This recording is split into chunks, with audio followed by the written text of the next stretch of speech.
Quel avenir pour les titres restaurants? Plus de 5 millions de salariés en bénéficient aujourd'hui en France. Cet avantage social fait même partie intégrante de la culture d'entreprise. Mais vous le savez peut-être, il est amené à évoluer sur la forme et sur le fond, puisqu'on peut aujourd'hui l'utiliser ailleurs qu'au restaurant.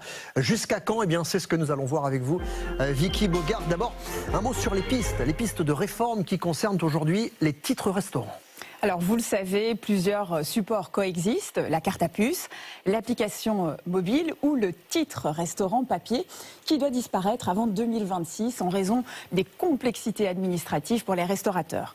Or, ce titre papier permet par exemple de l'offrir à une personne dans le besoin ou à un proche. Il est donc envisagé que l'on puisse faire des dons à des associations directement depuis l'application des titres restaurants ou d'avoir 2 cartes pour en confier une à son enfant. Actuellement, la loi ne permet pas d'utiliser un titre restaurant dans des départements trop éloignés de son lieu de travail. Cela pourrait aussi évoluer. Enfin, 20% des commerces concernés les refusent car les commissions à payer aux émetteurs sont jugées trop élevées. Vicky, la ministre déléguée chargée du commerce, Olivia Grégoire, avait annoncé sur ce plateau le mois dernier que les titres restaurants pourraient continuer d'être utilisés pour faire ses courses alimentaires l'an prochain. C'est toujours le cas?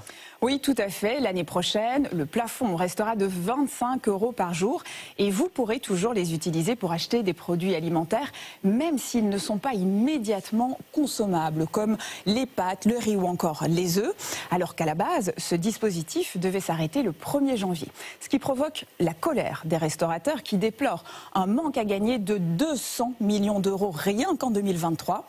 Il faut savoir qu'aujourd'hui, moins d'un titre restaurant sur 2 est dépensé dans un restaurant, contre 29% dans les supermarchés, 26% dans les commerces de bouche comme les boulangeries et 1% chez les détaillants de fruits et légumes. Finalement, est-ce que le problème, c'est pas l'appellation? Le titre restaurant porte-t-il encore bien son nom?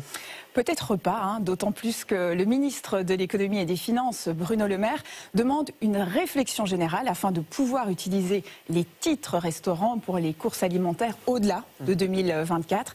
Il pourrait par exemple y avoir un plafond par jour différencié entre les petits commerces et la grande distribution. Il estime d'ailleurs que la dénomination titre restaurant pourrait induire en erreur et donc être peut-être changée. Merci beaucoup, Vicky Bogart.